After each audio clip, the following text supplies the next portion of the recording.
bangkit, senang dengan nyanyian kita. Silakan duduk, silakan duduk. Kita lanjut dua lagi, doakan saya menyampaikan dua ini dengan baik. Maut sudah dikalahkan, Kristus berbeda. Maksud saya, kekristenan berbeda dari semua agama. Unik, kita memiliki pesan yang berbeda, yang tidak dimiliki. Yang kedua, maut sudah dikalahkan, berarti Yesus melampaui semua nabi dan pendiri agama. Yesus Allah sejati. Yang ketiga, maut sudah dikalahkan, berarti Alkitab dapat dipercaya. Puji Tuhan. Yang keempat, maut sudah dikalahkan. Apa artinya, saudaraku sekalian? Ini hal yang sangat penting buat kita. Apakah ada hubungan tema ini dengan hidup saya secara pribadi? Sekali lagi, apakah ada hubungan tema ini dengan hidupmu secara pribadi? Jawabnya apa? Ada. Kalau baca 1 Korintus 15 tadi, hubungannya adalah apa? Itu menjadi dasar jaminan kebangkitan, keselamatan yang kokoh. Sekali lagi, itu maksudnya tema maut sudah dikalahkan, Kristus sudah bangkit, menjadi dasar, menjadi jaminan daripada kebangkitanmu, daripada hidup kekalmu. Itulah sebabnya kalau baca 1 Korintus 15 baik-baik, setelah dinyatakan Yesus bangkit pada 11 ayat pertama 1-11, langsung masuk ayat 12 tentang penerapannya. Jadi bila mana kami beritakan Kristus bangkit dari antara orang mati, bagaimana mungkin ada di antara kamu mengatakan tidak ada kebangkitan? Dan kalau tidak ada kebangkitan, sia-sia.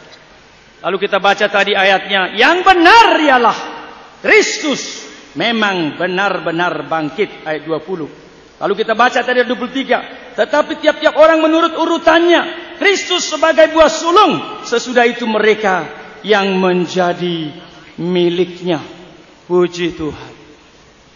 Saya harap khususnya dari gereja yang berlatar belakang gereja Batak, saya harap jangan ada di antaramu yang masih ragu akan keselamatan dan hidup kekalmu. Menyedihkan sekali. Setelah lama menjadi orang Kristen, ditanya kalau kau mati masuk ke mana? Tidak ada keyakinan. Saya berdoa dan kita proklamirkan pada malam ini, maut sudah dikalahkan. Yohanes 14 ayat 9, Yesus berkata, karena saya hidup, maka kamu pun akan hidup. Amin. Tidak menjadi soal berapa banyak dosamu, berapa besar pelanggaranmu, tetapi Tuhan mengasihimu. Karena itu gabungkan seperti nyanyian kita tadi, kebangkitan Kristus, fondasi yang kokoh bagi kebangkitanmu, kebangkitan saya. Yang terakhir, maut sudah dikalahkan. Artinya apa? Tidak perlu takut dalam hidup. Sekali lagi, maut sudah dikalahkan. Artinya apa? Tidak perlu lagi takut. Saya harus mengatakan bahwa maut, kematian merupakan satu kenyataan, fakta, realita yang tidak pernah bisa dilawan oleh siapapun. Benar? Orang miskin mati, orang kaya mati, direktur mati, kondektur mati juga, jenderal mati, kopral mati. Itu kenyataan. Dan kematian seperti itu merupakan satu hal yang kejam. Kematian mengakhiri semua cita-cita. Kematian mengakhiri semua mimpi-mimpi indah. Itulah sebabnya kematian itu membuat semua rencana habis. Seperti kita baca orang menikah di Surabaya, habis itu naik Adam Air ke Manado, ada rancangan yang besar, tapi ketika cemplung ke laut, semua cita-cita habis. Itulah sebabnya tadi itu waktu dinyatakan jang bim biarau Tuhamatan ya Allah. Luar biasa dan mabiar. Tidak takut kepada hamatian. Tidak takut kepada maut. Mana tadi amang itu? Masih ada dia, udah pulang dia. Ada di sana. Kiranya itu nyanyian kita juga. Tidak takut lagi. Saudaraku sekalian, seorang suster. Suster ini dia lari dari Saul. Dia masuk ke dalam satu ruangan dokter. Dia berkata, dokter, saya berhenti saja. Ada apa dengan kamu? Ketepatan rupanya dokter sayang sama suster itu. Dia berkata, aku takut. Aku takut. Kenapa takut? Dia berkata, saya baru saja ke sebuah sal, ke satu kamar, menjaga orang yang the dying person. Orang yang mau mati. Dan saya melihat begitu mengerikan mukanya. Saya takut. Saya berhenti saja. Itu kata dia. Betul. Orang bagaimanapun pinternya, seperti bisa menganalisa soal hidup dan mati. Tapi begitu ketemu soal fakta kematian, mengerikan juga. Seorang bernama Leo Tolstoy, filsuf yang terkenal itu. Dia coba analisa segala-galanya. Tetapi kemudian, jangan jauh dari mic. Oke. Sudah dekat? Maafkan saya, terlalu semangat kadang-kadang. Leo Tolstoy satu ketika dicatat, dia kehilangan yang dikasihinya, bernama Anne Karenina, itu namanya itu. Maka ketika yang dikasihnya Anne itu mati, kemudian dia berteriak, Anne, di mana hidupmu? Dari mana hidupmu? Dan kemana hidupmu? Leo Tolstoy, filsuf terkenal, seolah-olah bisa menyimpulkan semua. Begitu ketemu pada kematian, dia berteriak, tidak bisa berbuat apa-apa. Beda sekali ketika kita baca tadi apa yang dikatakan Paulus. Maut telah ditelan. Dan Paulus berkata, hai maut, di manakah sengatmu?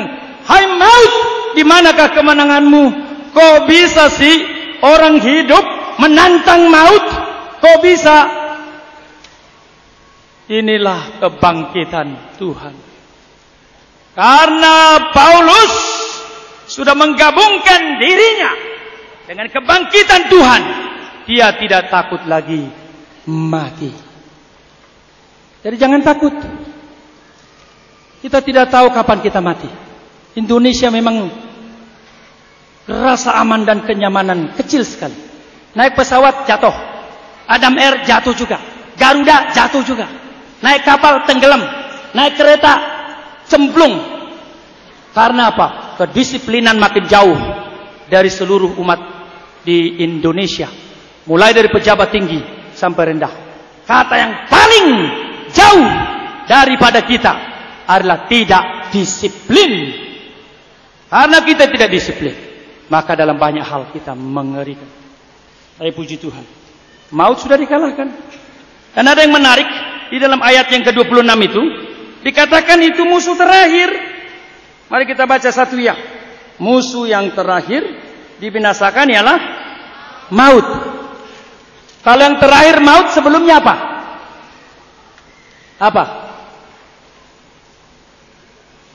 Yesus mengalahkan dosa. Perhatikan di ayatnya yang ke-56 itu. Sengat maut ialah dosa. Kuasa dosa hukum Taurat. Yesus mengalahkan dosa. Itulah sebabnya kita bersyukur.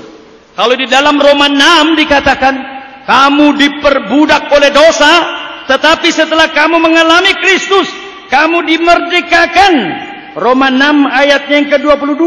Tetapi sekarang setelah kamu dimerdekakan dari dosa. Sekali lagi. Tetapi sekarang setelah kamu dimerdekakan dari dosa, setelah kamu menjadi hamba kebenaran, puji Tuhan.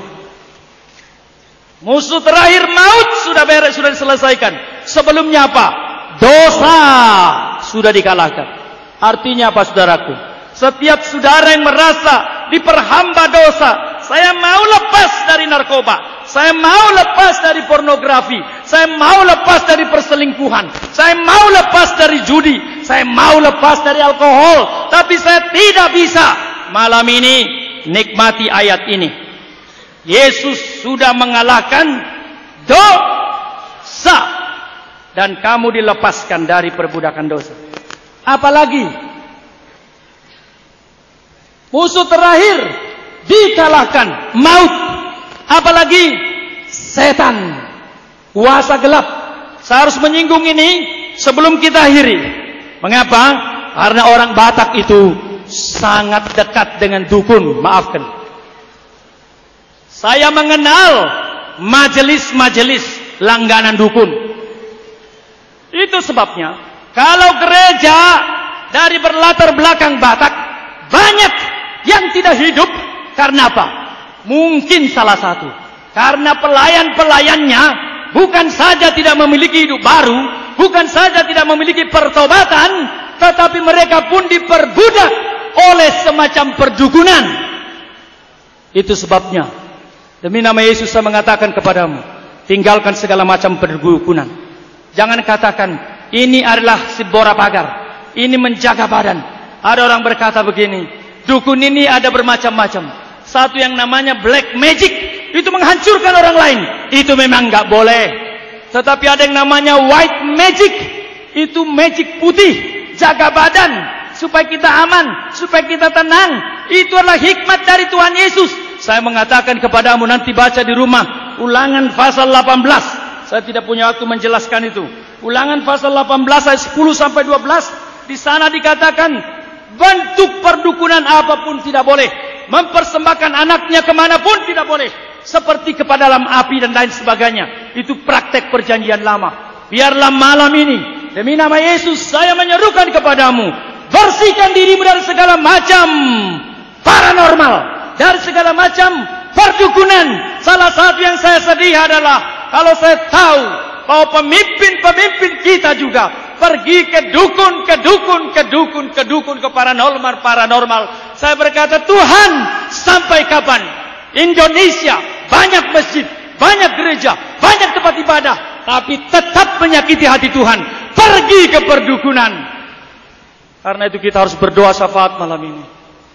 Sekali lagi puji Tuhan, maut sudah dikalahkan, dosa sudah dikalahkan, perdukunan sudah dikalahkan. Itulah Paskah. Itu sebabnya saudara belum berpaskah kalau saudara masih mencintai dosa, kalau saudara masih tempeleng, tampar, habisin istri, istri punya suami lain, suami punya istri lain, anak pergi narkoba, pergi ke pornografi, situs-situs yang tidak beres. Itu belum mengalami kemerdekaan, belum mengalami Paskah yang sejati. Malam ini saya berdoa kepada kita supaya semua kita